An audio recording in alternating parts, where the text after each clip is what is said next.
Now, whenever we think of IFS, we immediately what comes to our mind is those parties, the high level parties. What exactly happens? And it is a part of official thing. And whether the government of India has to host, every mission has to host this many parties and all. Yeah, this is something, which always attracts a lot of people. But as you would know, there is a very famous say which goes like this: more business deals are done in networking dinners than in boardrooms. True. So when you are outside the country, you are handicapped in many ways. You don't have the kind of resources that you have in your own country.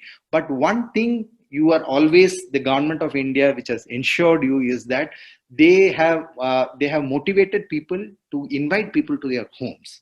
See, this is an ice breaking thing. You can have hundreds of meetings in an office, you can have hundreds of meetings even in a restaurant outside, but that is not equivalent to your home. When you bring somebody to your home, and when you have that personal touch, that person will never forget these meetings.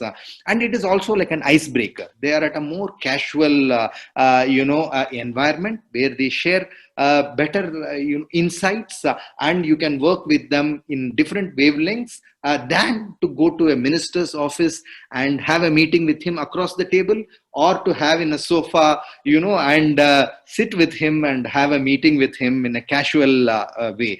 So this is called a representational grant or representational purpose, where every diplomat will have a representational area which can hold maybe 10 people or so, at least, even at the level of second secretary. So it is encouraged that you bring people to home and then host them the Indian food. You can't imagine the kind of attraction that Indian curry and flavors have with foreigners.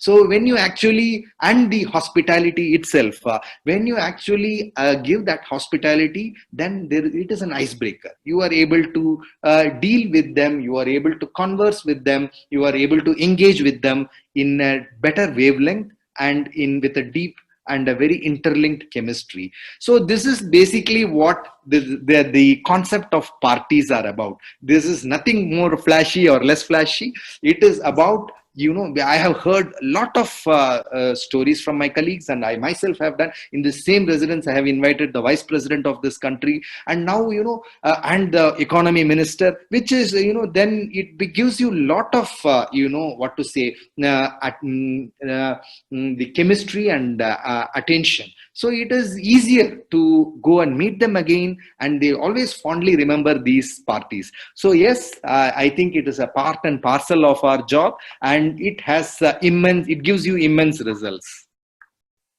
Now, so once I was remembering, in Labasna, Missouri, there is one session called Shishtachar, means how to eat and all, how to eat, how to handle spoons, that fork, everything. So since you people are dealing with the external affairs and in foreign missions, so whether you are taught, is there any separate module for you people in your Foreign Service Institute for this Shishtachar? Absolutely. When we start with the Foreign Service Institute, we are given some training of how to use, all the cutlery, crockery, and glassware, how it should be arranged. We have specialists from, good catering institutions and five-star hotels who come and teach us. It does help us a lot in the initial stage. Okay. Now, you see, you are senior officer, you would have handled so many VVIPs, say president, prime minister. Now, when they all visit to, say, they are visiting Guatemala or any place, what happens behind the scenes? Okay, how that negotiation, what exactly? Because we only see few clips, and the heads of both countries, they talk to each other. But what happens behind the scene? See, okay, VVIP visits are most important element of any foreign relations that we have. We call at summit level. That is the highest level where things happen. So, in most of the countries, if you see, the leaders wield a lot of authority, and several decisions that cannot be taken by bureaucracy are taken by leaders. And if you also see, like in my case, I was very lucky to handle at least 10 incoming VVIP visits, and I was also lucky enough and to be a part of the Prime Minister's delegation when we had delegation level talks. So there were it gave me a lot of insights. And if you see nowadays, even VVIPs, they travel with a business delegation. It is not that they come alone, they come with business delegation, which can explore opportunities and find business linkages. A king of a country who came in 2006, before his visit, our bilateral trade was around 15 billion US dollars. After his visit, it became 35 billion and then reached 50 billion US dollars. That is the kind of importance of VVIP visit, because it can turn around things. And another case I can tell you, when our own Prime Minister visited one of the countries, one of our IRCON projects was stuck for a long time in the bureaucracy, and he was able to tell the Prime Minister of the other country that this project was stuck, and in a week it was cleared and we were able to sail through. So these are the elements which gives a lot of a strength to what VVIP visits are. But to again give you some to answer your question, so when when a VVIP visit happens, the agenda is set in advance. So both the sides have an agenda, and they have a delegation level talk where the whole delegation, if there are 5 areas of discussion like commerce, defense, space, you call all the officials, key officials of that ministry or key ministers of that ministry, sit across the table, and agenda wise we discuss. But after that, the sky is the limit. Both the leaders, when they are separate, when they are alone, they can discuss many topics which actually can't be structured by bureaucracy. It is not only for India or for any other country. This is a way we can do a lot of ice breaking and find out solutions to many of the issues that are at stalemate. So this is in crux.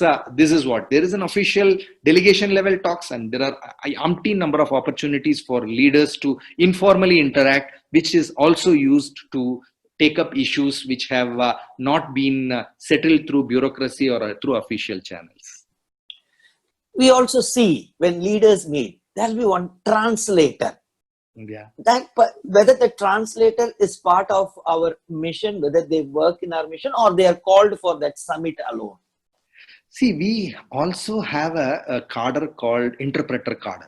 So the Ministry of External Affairs itself has language specialists across all the languages, and most of them are in-house. Because there are a lot of confidentiality in what we deal with, so it is all in-house. Most of them are in-house.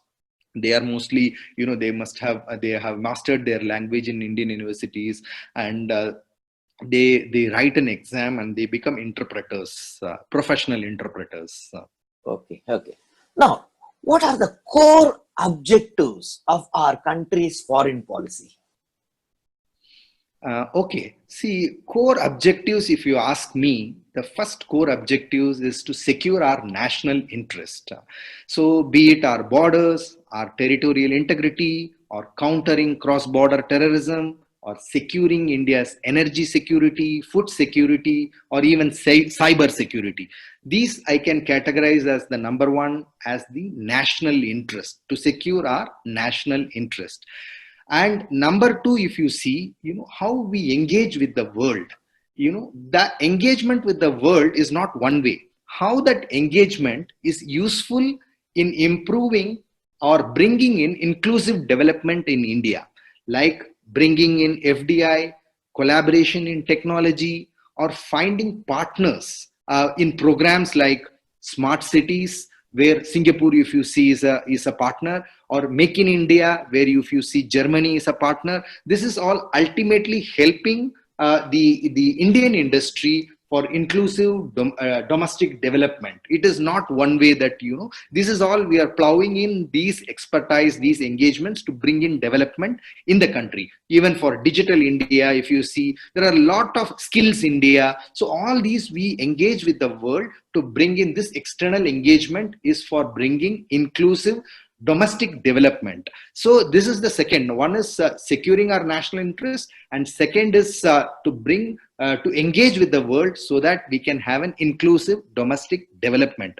And third is India's voice has to be heard in the global platform.